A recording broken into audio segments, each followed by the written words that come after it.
بالله السميع العليم من الشيطان الرجيم.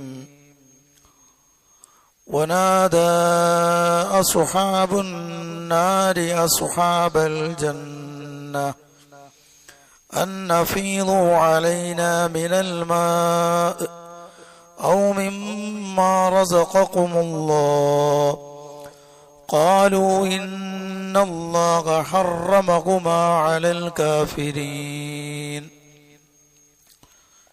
اتقوا الله عباد الله.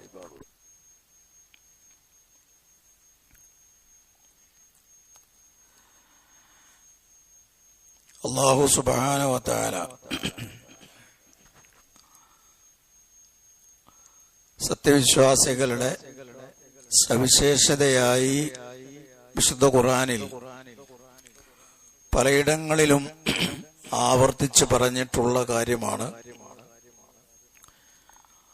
അവരുടെ ചുറ്റുപാടുകളും സാഹചര്യങ്ങളും കാലാവസ്ഥയുമൊക്കെ അവരുടെ വിശ്വാസ ദൃഢീകരണത്തിന് അവർ ഉപയോഗപ്പെടുത്തും. നബി സല്ലല്ലാഹു അലൈഹി വസല്ലമയുടെയും ധാരാളം പരാമർശങ്ങളിൽ അത് നമുക്ക് കാണാം. ഓരോ കാലാവസ്ഥയും വിശ്വാസികൾ അതിനെ ഭൗതികമായി മാത്രമല്ല നിരീക്ഷിക്കുക, അത് അവന്റെ പാരത്രിക ലോകത്തെ എങ്ങനെ അതിനെക്കുറിച്ചുള്ള പഠനവും ചിന്തയും നടത്തി അതിനെ എങ്ങനെ തന്റെ വിശ്വാസത്തെ ദൃഢീകരിക്കുവാൻ ഉപയോഗപ്പെടുത്താം എന്നതിനെക്കുറിച്ച് ഗൗരവമായി ചിന്തിക്കുന്നവരായിരുന്നു നമ്മുടെ പൂർവികർ. നമ്മളും അങ്ങനെ ആയിത്തീരണം എന്ന പ്രമാണങ്ങൾ നമ്മെ കൃത്യമായി ബോധ്യപ്പെടുത്തുന്നുണ്ട്. അക്കൂട്ടത്തിൽ ഏറെ ശ്രദ്ധേയമായ ഒരു ചരിത്രമാണ് മഹാനായ അബ്ദുല്ലാഹ് ബിൻ മുബാറക് റഹിമഹുല്ലയുടേത്. മഹാനായ അബ്ദുല്ലാഹ് ബിൻ മുബാറക് എന്ന് പറയുന്നത് താബിഈ പണ്ഡിതരിൽ പ്രമുഖനാണ്. അദ്ദേഹത്തിന്റെ സഹ പ്രവർത്തകർ, സമകാലികർ അദ്ദേഹത്തെ നിരീക്ഷിക്കുന്നു. എന്നിട്ട് അവർ പറയുന്നത്, ഈ അബ്ദുല്ലാഹ് ബിൻ മുബാറക് റഹിമഹുല്ല അദ്ദേഹം നമ്മൾ ചെയ്യുന്ന ഇബാദത്തുകളൊക്കെ അദ്ദേഹം ചെയ്യുന്നുള്ളൂ. നമ്മൾ നമസ്കരിക്കുന്നു, അദ്ദേഹം നമസ്കരിക്കുന്നു. അദ്ദേഹം ഹജ്ജ് ചെയ്യുന്നു, നമ്മളും ഹജ്ജ് ചെയ്യുന്നു. ഇങ്ങനെ പുണ്യകർമ്മങ്ങളുടെ കാര്യത്തിൽ നമ്മളും അദ്ദേഹം വലിയ വ്യത്യാസമൊന്നുമില്ല. പക്ഷേ അദ്ദേഹത്തിന് ജനങ്ങൾക്കിടയിൽ വലിയ ഒരു അംഗീകാരവും സ്ഥാനവും ഒരിക്കലും അദ്ദേഹം മോഹിച്ചിട്ടല്ലെങ്കിൽ പോലും അദ്ദേഹത്തിന് ലഭിച്ചുകൊണ്ടിരിക്കുന്നുണ്ട്. എന്തായിരിക്കും അതിന്റെ കാരണം എന്നവർ ധാരാളമായി നിരീക്ഷിക്കാൻ തുടങ്ങി. അങ്ങനെ ഒരിക്കൽ ഒരു യാത്രയിൽ അവർ ഒന്നിച്ചിരിക്കുന്ന വേളയിൽ രാത്രിയിൽ അവരുടെ വിളക്ക് അണഞ്ഞുപോയി. വിളക്ക് തെളിയിച്ചപ്പോൾ, വിളക്ക് കത്തിച്ചപ്പോൾ അബ്ദുല്ലാഹ് ബിൻ മുബാറക് റഹിമഹുല്ലയെ തന്റെ സഹയാത്രികർ കാണുന്നത് അദ്ദേഹത്തിന്റെ കണ്ണിൽ നിന്ന് കണ്ണുനീർ ധാരാളമായി ഒഴുകി അദ്ദേഹത്തിന്റെ സമൃദ്ധമായ താടിരോമങ്ങളൊക്കെ നനഞ്ഞു കുതിർത്തതാണ് അവർ കാണുന്നത്. അദ്ദേഹത്തോട് ചോദിച്ചു, എന്താണ് നിങ്ങൾ ഇപ്പോൾ കരയാൻ കാരണം? അദ്ദേഹം പറഞ്ഞത്, ഈ വിളക്കണഞ്ഞ് ഉണ്ടായ ആ ഇരുട്ടിൽ ഞാൻ ആലോചിച്ചത് എന്റെ ഖബർ ജീവിതമാണ്. ഇതൊരു ഭൗതികമായ ഇരുട്ടാണ്. എന്നാൽ ഖബർ എന്ന് പറയുന്നത് കട്ട പിടിച്ച ഇരുട്ടുള്ള ഒരു ലോകമാണ്. ആ ഖബർ ജീവിതത്തെ കുറിച്ചാണ് ഒരല്പനേരത്തേക്ക് വിളക്ക് അണഞ്ഞു പോയപ്പോൾ വരെ അദ്ദേഹം ചിന്തിക്കുന്നത്. ഇതായിരുന്നു പൂർവികർ. ഏതൊരു സാഹചര്യത്തിലും പരലോക വിശ്വാസത്തെക്കുറിച്ച് സുദൃഢമായ ചിന്ത വളർത്തുകയും അങ്ങനെ പരലോകത്ത് എങ്ങനെ രക്ഷപ്പെടാം എന്നതിനെ കുറിച്ച് നിരന്തരമായി ചിന്തിക്കുകയും ചെയ്തവരാണ് സലഫുകൾ. ഇത് പ്രത്യേകം പറയാൻ കാരണം ഇന്ന് നമ്മളെല്ലാവരും അതിശക്തമായ ചൂടിനെ കുറിച്ച് വേവലാതിപ്പെടുന്നവരാണ്. ഈ ചൂട് വരുന്ന സമയത്ത് അതേപോലെ തന്നെ ശക്തമായ തണുപ്പുണ്ടാകുമ്പോഴും ഒരു വിശ്വാസി ചൂടിനെയും തണുപ്പിനെയും കാണേണ്ടത് സാധാരണ ഒരു ഭൗതികൻ കാണുന്നത് പോലെയല്ല. അവൻ ചൂടിനെ കാണേണ്ടത്, അവൻ തണുപ്പിനെ നിരീക്ഷിക്കേണ്ടത്, ഇത് രണ്ടും എന്റെ പാരത്രിക ജീവിതത്തുമായി ബന്ധപ്പെട്ട കാര്യങ്ങളാണ് എന്നതാണ്. അത് നമ്മൾ പറയുന്നതല്ല, റസൂലുള്ളാഹി സ്വല്ലല്ലാഹു അലൈഹി വസല്ലമ കൃത്യമായി ഹദീസിലൂടെ പഠിപ്പിച്ച കാര്യമാണ്.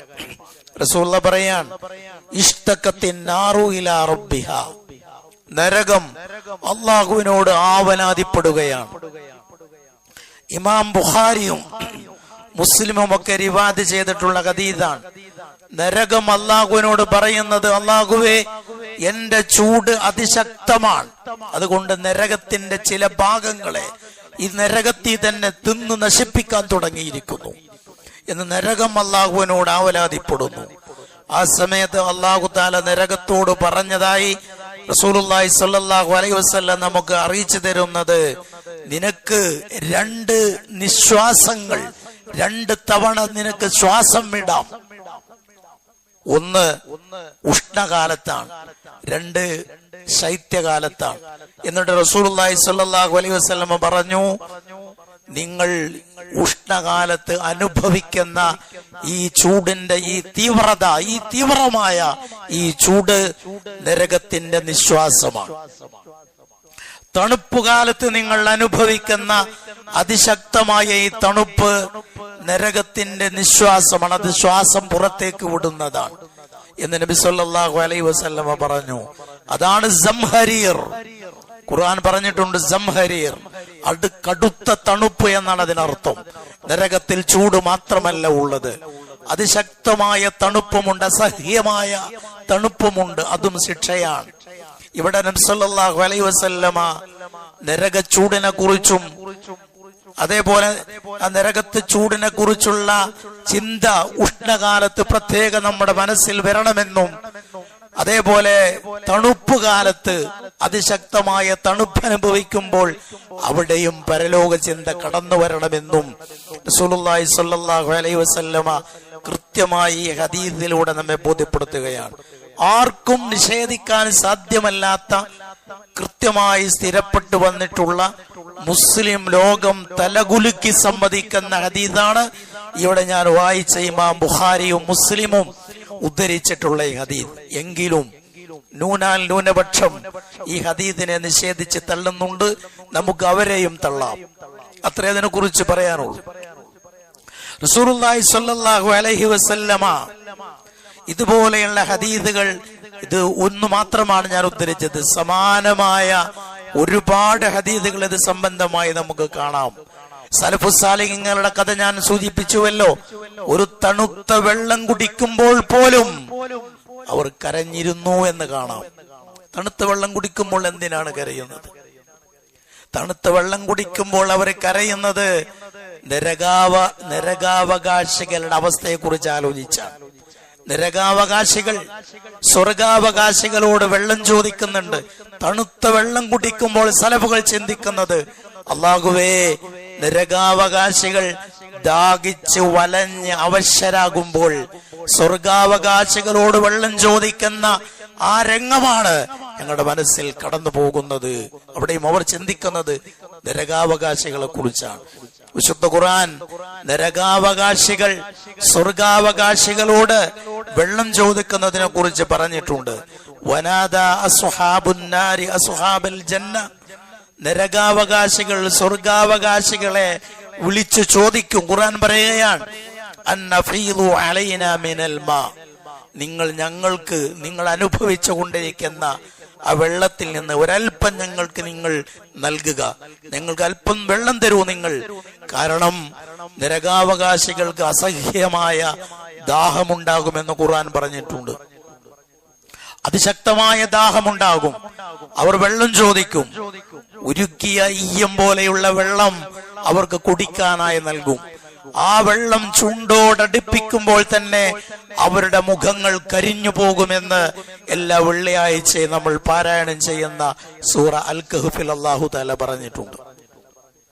അതാണ് അവരുടെ അതിശക്തമായ ദാഹം. അവർ വെള്ളം ചോദിക്കുന്നു. അവർക്ക് വെള്ളം കൊടുക്കുന്ന വെള്ളത്തിന്റെ അവസ്ഥ ഇതാണ്. അത് കുടിച്ചു കഴിഞ്ഞാൽ ഉണ്ടാകുന്നത് അതിലും വലിയ ദുരന്തമാണ്.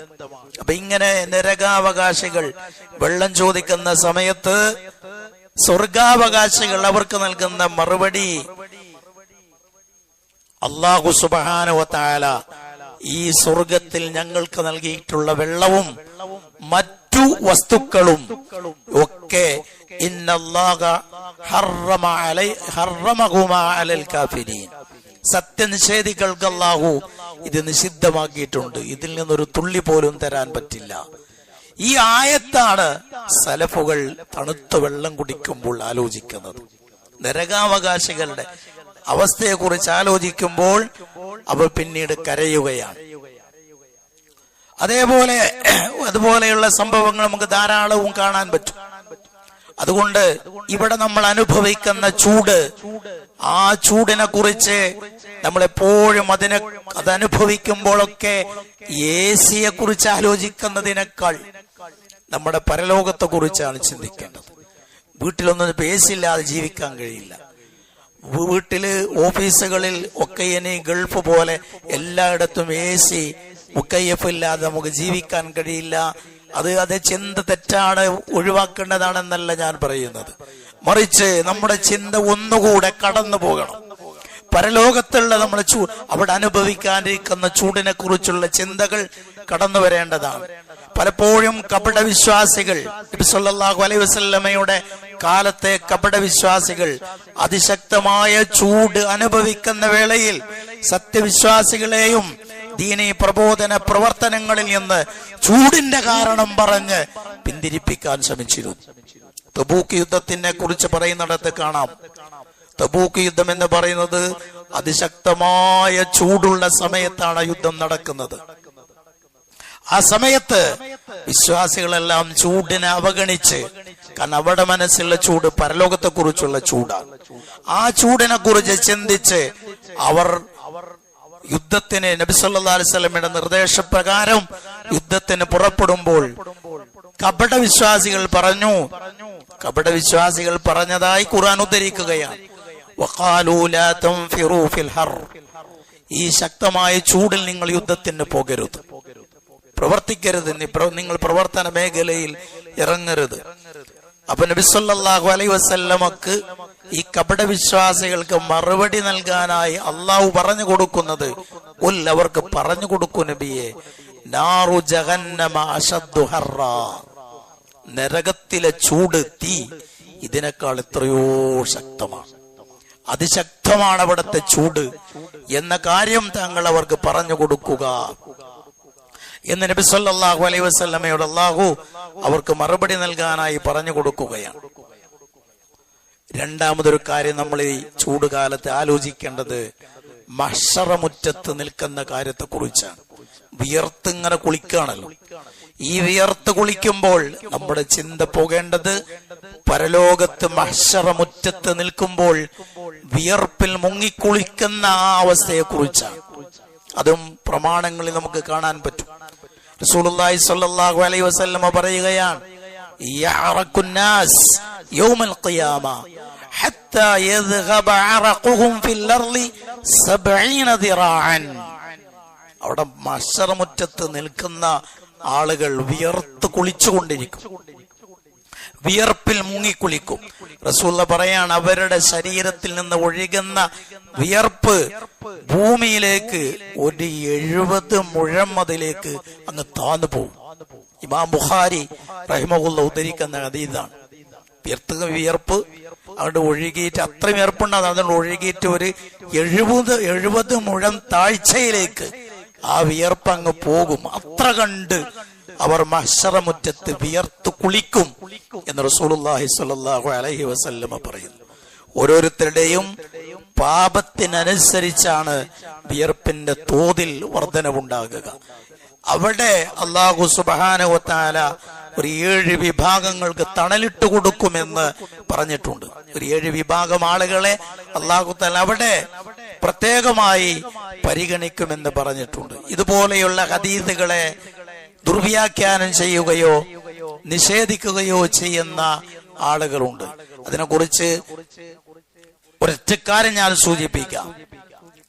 ഇങ്ങനെയുള്ള ഹദീസുകളൊക്കെ അളക്കേണ്ടത് നമ്മുടെ കേവല ബുദ്ധി ഉപയോഗിച്ചുകൊണ്ടല്ല, മറിച്ച് വിശ്വാസം എന്ന് പറയുന്നത് അത് നബി സല്ലല്ലാഹു അലൈഹി വസല്ലമയിൽ നിന്ന് സ്ഥിരപ്പെട്ടു വന്നോ ഇല്ലേ എന്നതിനെ അടിസ്ഥാനപ്പെടുത്തിയാണ്. നബി പറഞ്ഞു എന്ന് നമുക്ക് അത് കൃത്യമായി അതിന്റെ പരമ്പരകളിലൂടെ ബോധ്യപ്പെട്ട് കഴിഞ്ഞാൽ പിന്നെ അവിടെ ആമന്ന സല്ലംന എന്നതാണ് നമ്മുടെ നിലപാട്. നബി സല്ലല്ലാഹു അലൈഹി വസല്ലമ തന്നെ അത് പഠിപ്പിച്ചിട്ടുണ്ട്. ഇമാം ബുഖാരി മുസ്ലിമും അടക്കമുള്ള ഒരുപാട് ഹദീസ് പണ്ഡിതന്മാർ ഉദ്ധരിച്ച ഒരു സംഭവം ഇത് സംബന്ധമായി നമ്മളെല്ലാവരും എപ്പോഴും ഓർത്തിരിക്കേണ്ടതാണ്. റസൂലുള്ളാഹി ഒരിക്കൽ സുബഹി നമസ്കാരം കഴിഞ്ഞ് സ്വഹാബികളെ അഭിമുഖീകരിച്ചിട്ട് പറഞ്ഞു, പൂർവകാല സമൂഹത്തിൽ നടന്നൊരു സംഭവം. ഒരാള് ഒരു പശുവിന്റെ പുറത്ത് കയറിയിട്ട് സവാരി ചെയ്യുകയാണ്. അങ്ങനെ പശുവിനെ ഇയാൾ അടിക്കുന്ന സമയത്ത് ഈ പശു ഈ മനുഷ്യനെ തിരിഞ്ഞു നോക്കിയിട്ട് പറഞ്ഞു, എത്രേ, നിങ്ങൾക്ക് സവാരി ചെയ്യാനല്ല അല്ലാഹു തആല ഞങ്ങളെ സൃഷ്ടിച്ചിട്ടുള്ളത് എന്ന്. അപ്പൊ ജനങ്ങൾ പശു സംസാരിക്കുകയോ എന്ന് അത്ഭുതപൂർവം പറയുന്നു. എന്നിട്ട് റസൂൽ പറയുകയാണ്, ഞാൻ അതിൽ വിശ്വസിക്കുന്നുണ്ട്, എനിക്കതിൽ വിശ്വാസമുണ്ട്. ഞാൻ മാത്രമല്ല, അബൂബക്കറും ഉമറും അവർ രണ്ടുപേരും ഇതിൽ വിശ്വസിക്കുന്നുണ്ട്. ഇത് നബി സല്ലല്ലാഹു അലൈഹി വസല്ലമ പറയുമ്പോൾ ആ സദസ്സിൽ അബൂബക്കർ റളിയല്ലാഹു അൻഹും ഉമർ റളിയല്ലാഹു അൻഹും ഉണ്ടായിരുന്നില്ല എന്ന് പ്രത്യേകം പറയുന്നുണ്ട്. എന്താ ഇതിനർത്ഥം? അബൂബക്കറും ഉമറും റളിയല്ലാഹു അൻഹുമാ അവർക്ക് ഇത് വിശ്വസിക്കണമെങ്കിൽ നബി പറഞ്ഞു എന്ന് കേട്ടാൽ മാത്രം മതി. അല്ലാഹുവിന്റെ റസൂൽ അത് പറഞ്ഞിട്ടുണ്ട് എന്ന് കേട്ട മാത്രയിൽ അവർ അത് വിശ്വസിക്കും. അതാണ് ഈമാൻ. അങ്ങനെയുള്ള ഈമാനാണ് വേണ്ടത് എന്നാണ് റസൂലുള്ളാഹി സ്വല്ലല്ലാഹു അലൈഹി വസല്ലമ പറയുന്നത്. അപ്പൊ ഇത് കൃത്യമായി ബുഖാരി, മുസ്ലിം, നസായി തുടങ്ങിയുള്ള ഒരുപാട് ഹദീസ് പണ്ഡിതന്മാർ ഉദ്ധരിച്ചിട്ടുള്ള സംഭവമാണ്.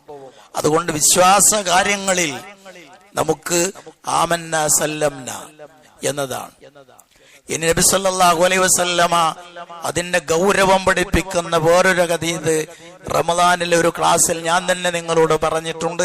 അത് ഏറെ നമ്മൾ ഓർത്തിരിക്കാൻ വേണ്ടി ഒന്നുകൂടെ ആവർത്തിക്കുകയാണ്.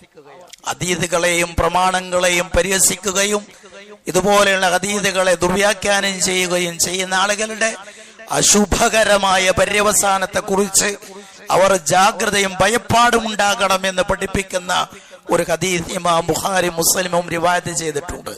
മഹാനായ അനസ് ബിൻ മാലിക് റളിയല്ലാഹു അൻഹു പറയുകയാണ്, നബി സല്ലല്ലാഹു അലൈഹി വസല്ലമയുടെ കാലത്തെ ഒരു ക്രിസ്ത്യാനി ഉണ്ടായിരുന്നു. അയാൾ മുസ്ലിമായി, പഠിച്ച് ഇസ്ലാം മതം സ്വീകരിച്ചു. അൽ ബഖറയും ആലി ഇംറാനും ഒക്കെ പഠിച്ചു. ഹദീസിൽ പ്രത്യേകം പറയുന്നു, അൽ ബഖറയും ആലി ഇംറാനും പഠിച്ചു. അൽ ബഖറയും ആലി ഇംറാനും എന്ന് എടുത്തു പറയാൻ കാരണം, സഹാബയുടെ കൂട്ടത്തിൽ ഒരാൾ അൽ ബഖറ പഠിച്ചു എന്ന് പറഞ്ഞാൽ ആ വ്യക്തിക്ക് പ്രത്യേകമായ ഒരു സ്ഥാനവും മതിപ്പും കിട്ടും. അത്രയും പ്രധാനമാണ്. അൽ ബഖറയും ആലി ഇംറാനും പഠിച്ചു എന്ന് മാത്രമല്ല, അദ്ദേഹം നബി സല്ലല്ലാഹു അലൈഹി വസല്ലമയുടെ വഹി എഴുത്തുകാരനായി മാറി. വഹി എഴുത്തുകാരനല്ല, മറ്റു വിഷയങ്ങളും എഴുതുന്ന ആളായി. എന്നാണ് വലിയ ദറജയിലെത്തി എന്നർത്ഥം. അവസാനം അദ്ദേഹം ക്രിസ്തു മതത്തിലേക്ക് തന്നെ തിരിച്ചുപോയി, മുർത്തദ്ദായി. എന്നിട്ട് അയാൾ പറഞ്ഞു നടക്കാൻ തുടങ്ങി, ഈ മുഹമ്മദ് പറയുന്ന കാര്യങ്ങളൊക്കെ ഞാനാണ് എഴുതി കൊടുത്ത് ഇങ്ങനെ പറയാം, ഞാനിങ്ങനെ ഓരോന്ന് പറഞ്ഞു കൊടുത്ത് ഇങ്ങനെ പറയാണിത്, അല്ലാതെ ഇതൊന്നും വഹിയല്ല എന്ന് പറഞ്ഞിട്ട് അയാൾ അതിനെ നിഷേധിക്കാനും പരിഹസിക്കുവാനും ഒക്കെ തുടങ്ങി. ഇദ്ദേഹം മരണപ്പെട്ടപ്പോൾ അദ്ദേഹത്തെ മറമാടി, സ്വാഭാവികം. പിറ്റേ ദിവസം ഇദ്ദേഹത്തിന്റെ ഭൗതിക ജഡം ഭൂമി പുറന്തള്ളിയിരിക്കുന്നു. ഖബറിന്ന് ഭൗതിക ശരീരം പുറത്തേക്ക് വന്നിരിക്കുന്നു. അപ്പോ ഇദ്ദേഹത്തിന്റെ ആളുകൾ പറഞ്ഞു, ഇത് മുഹമ്മദും അവന്റെ കൂട്ടരും ഇസ്ലാമതം ഒഴിവാക്കി പോന്നതിനോടുള്ള വിയോജിപ്പും അതിനോടുള്ള അമർഷവും കാണിക്കാൻ അയാളുടെ ഭൗതിക ജഡമെടുത്ത് പുറത്തേക്കിട്ടതാണ്. അവരുടെ മുസ്ലിങ്ങളെ പണിയത് എന്ന് പറഞ്ഞു. അങ്ങനെ അവർ ഒന്നുകൂടെ ആഴത്തിൽ ഒരു കുഴികുത്തി മറമാടി.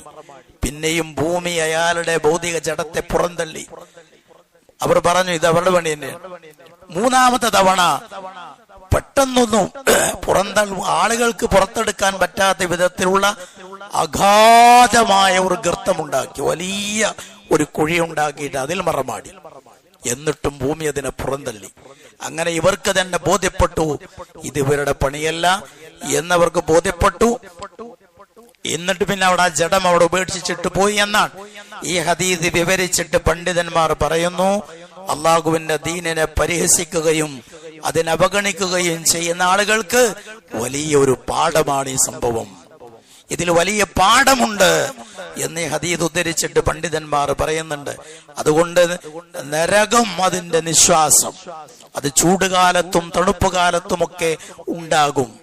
മൃഗങ്ങൾ സംസാരിക്കും എന്നൊക്കെ വന്നാൽ ഹദീസുകളിൽ അങ്ങനെ കണ്ടാൽ അത് സ്ഥിരപ്പെട്ടതാണോ അല്ലേ എന്ന് പരിശോധിച്ച് ഉറപ്പുവരുത്തി ആമന്ന സല്ലംന എന്ന് പറയുക എന്നതല്ലാതെ, വിശ്വസിച്ചിരിക്കുന്നു സമ്മതിച്ചിരിക്കുന്നു എന്ന് പറയുക എന്നതല്ലാതെ അതിൽ വേറെ വഴിവിട്ട് സഞ്ചരിച്ചാൽ അത് ഇതുപോലെയുള്ള അശുഭകരമായ പര്യവസാനത്തിന് നിമിത്തമാകും എന്ന് പണ്ഡിതന്മാർ പറഞ്ഞിട്ടുള്ള ഈ ഹദീസ് അവിടെ നമ്മൾ വളരെ ഗൗരവപൂർവ്വം ഓർക്കേണ്ടതാണ്. അല്ലാഹു സുബ്ഹാനഹു വ തആല ഏറെ ശ്രദ്ധിച്ചു മുന്നോട്ട് പോകുവാൻ സാധിക്കുന്ന വിശ്വാസികളിൽ നമ്മേവരെയും ഉൾപ്പെടുത്തി അനുഗ്രഹിക്കുമാറാകട്ടെ.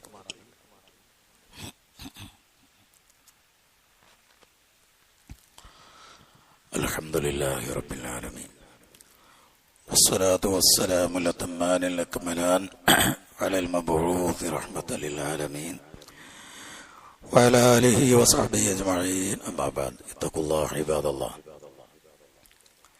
സഹോദരന്മാരെ, മഴ കിട്ടാതെ വരുമ്പോൾ വിശ്വാസികൾ എന്ത് ചെയ്യണമെന്ന് വിശുദ്ധ പ്രമാണങ്ങൾ വളരെ വ്യക്തമായി നമ്മെ പഠിപ്പിച്ചിട്ടുണ്ട്. അതിൽ ഒന്നാണ് സ്വലാത്തുൽ ഇസ്തിസ്ഖാ, മഴയ്ക്ക് വേണ്ടിയുള്ള നമസ്കാരം. ആ നമസ്കാരത്തിന്റെ രൂപം പെരുന്നാൾ നമസ്കാരത്തിന്റെ രൂപം പോലെയാണ്. അത് പുറത്തു വെച്ചുകൊണ്ടാണ് നമസ്കരിച്ചതായി നമുക്ക് കാണാൻ കഴിയുക. ആ നമസ്കാരം അത് നമ്മൾ ഏറെ ശ്രദ്ധിക്കേണ്ടുന്ന കാര്യമാണ്. അതേപോലെ ഇസ്തിഗ്ഫാർ വർദ്ധിപ്പിക്കുക. രണ്ടാമത്തേത് ഇസ്തിഗ്ഫാർ വർദ്ധിപ്പിക്കലാണ്. ധാരാളമായി അല്ലാഹുവിനോട് പാപമോചനത്തിന് വേണ്ടി തേടുക. അങ്ങനെ തേടിയാൽ നിങ്ങൾക്ക് മഴ നൽകും എന്ന അല്ലാഹുവിന്റെ വാഗ്ദാനമാണ്. മഹാനായ ഉമർ റളിയല്ലാഹു അൻഹുവിന്റെ ഭരണകാലത്ത് ഹിജറ 18 അതിരൂക്ഷമായ വരൾച്ചയുണ്ടായി.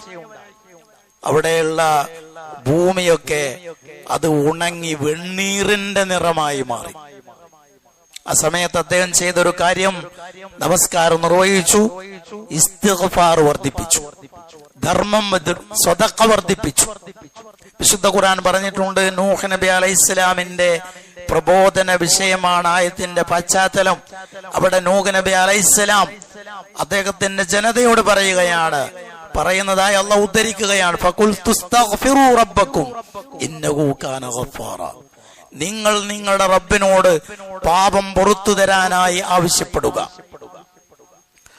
അങ്ങനെ നിങ്ങൾ ആവശ്യപ്പെട്ടാൽ യുർസിലിസ് സമാഅ അലൈക്കും മിദ്റാറ, അവൻ നിങ്ങൾക്ക് സമൃദ്ധമായ മഴ വർഷിപ്പിച്ചു തരും, വെള്ളം തരും. വയംദിദുകും ബിഅംവാലിൻ വബനീൻ, സന്താനങ്ങളെയും സമ്പത്തുകളെയും നൽകി അവൻ നിങ്ങൾക്ക് പോഷണം നൽകും. വയജഅൽ ലക്കും ജന്നാത്തിൻ വയജഅൽ ലക്കും അൻഹാറ, അവൻ നിങ്ങൾക്ക് തോപ്പുകളും അരുവികളും ഉണ്ടാക്കി തരും. ഇസ്തിഗ്ഫാർ നടത്തിയാൽ കിട്ടുന്ന ബഹുമുഖ നേട്ടങ്ങളാണ് വിശുദ്ധ ഖുർആനി പറയുന്നത്. മഹാനായ ഹസനുൽ ബസ്രി എന്ന് പറയുന്ന പ്രമുഖനായ താബിഈ പണ്ഡിതൻ, അദ്ദേഹത്തിന്റെ അടുത്ത് വന്നിട്ട് ഓരോ ആളുകൾ ഓരോ പരാതി പറയുകയാണ്. കൃഷി നശിച്ചുപോയി, വെള്ളം കിട്ടാത്തത് കാരണം കൃഷിയൊക്കെ നശിച്ചു പോകുന്നു. സമ്പത്ത് നശിച്ചു പോകുന്നു. എനിക്ക് വേറൊരാള് പറയാം മക്കളില്ല, വേറൊരാള് പറയാണ് എന്റെ തോട്ടങ്ങളൊക്കെ ഇതാ ഉണങ്ങിക്കരിഞ്ഞ് നശിച്ചു പോകുന്നു. ഇങ്ങനെ ഓരോ വ്യത്യസ്തമായ പരാതികളുമായി വരുന്നു. ഈ ആളുകളോടൊക്കെ ഹസനുൽ ബസ്രി റഹിമഹുല്ല പറഞ്ഞു, നിങ്ങൾ ഇസ്തിഗ്ഫാർ നടത്തണം. മക്കളില്ല, ഇസ്തിഗ്ഫാർ നടത്തിക്കോളൂ. തോട്ടൊക്കെ നശിച്ചു പോയി, ഇസ്തിഗ്ഫാർ നടത്തിക്കോളൂ. മഴ കിട്ടണില്ല, ഇസ്തിഗ്ഫാർ നടത്തിക്കോളൂ. ഇങ്ങനെ ഓരോ പരാതികൾ വരുന്നു എന്ന് പറയുന്ന ആളുകളോടൊക്കെയും അദ്ദേഹം നിർദ്ദേശിക്കുന്ന പരിഹാരം ഒന്നാണ്, ഇസ്തിഗ്ഫാർ നടത്താനാണ്. കേട്ടുനിന്ന ശിഷ്യന്മാർ ചോദിക്കുന്നു, ഇതെന്താണ് ഇമാം, എല്ലാ ആളുകളോടും നിങ്ങൾ ഇസ്തിഗ്ഫാർ നടത്താനാണല്ലോ പറയുന്നത്, വ്യത്യസ്തമായ പരാതികളുമായി നിങ്ങളെ സമീപിക്കുന്ന ആളുകളോടൊക്കെയും നിങ്ങൾക്ക് നിർദ്ദേശിക്കാനുള്ള പരിഹാരം ഒന്നാണല്ലോ, എന്താണ് അങ്ങനെ എന്ന് ചോദിച്ചപ്പോൾ മഹാനായ ഹസനുൽ ബസ്രി റഹിമഹുല്ല പറഞ്ഞു, മാ ഖുൽതു മിൻ ഇൻദി ശൈഅൻ, ഇതൊന്നും ഞാൻ എന്റെ വകയായി പറഞ്ഞതല്ല, ഇതൊന്നും ഞാൻ പറയുന്നതല്ല, അല്ലാഹു പറഞ്ഞതാണ് എന്ന് പറഞ്ഞിട്ട് ഫഖുൽതുസ്തഗ്ഫിറു റബ്ബക്കും ഇന്നഹു കാന ഗഫാറ എന്ന് പറയുന്ന സൂറത്തു നൂഹിലെ ഈ ഏതാനും വചനങ്ങൾ അദ്ദേഹം പാരായണം ചെയ്ത് കേൾപ്പിച്ചു എന്ന് ചരിത്രത്തിൽ നമുക്ക് കാണാം. മറ്റൊന്ന് നമ്മൾ ശ്രദ്ധിക്കേണ്ടെന്ന കാര്യം, മിമ്പറിൽ വെച്ച് മഴയ്ക്ക് വേണ്ടി പ്രാർത്ഥിക്കുക എന്നതാണ്. ഇവിടെ ഒരു കാര്യം പ്രത്യേകം ശ്രദ്ധിക്കണം, മിമ്പറിൽ വെച്ചുകൊണ്ടുള്ള ഖുത്ബയിലുള്ള പ്രാർത്ഥനയിൽ പൊതുവെ കൈ ഉയർത്താതെയാണ് പ്രാർത്ഥിക്കേണ്ടത്. ഇമാമും കൈ ഉയർത്തരുത്, അതുപോലെ ശ്രോതാക്കളും കൈ ഉയർത്താതെയാണ് ഇവിടെയുള്ള പൊതുവായ പ്രാർത്ഥന.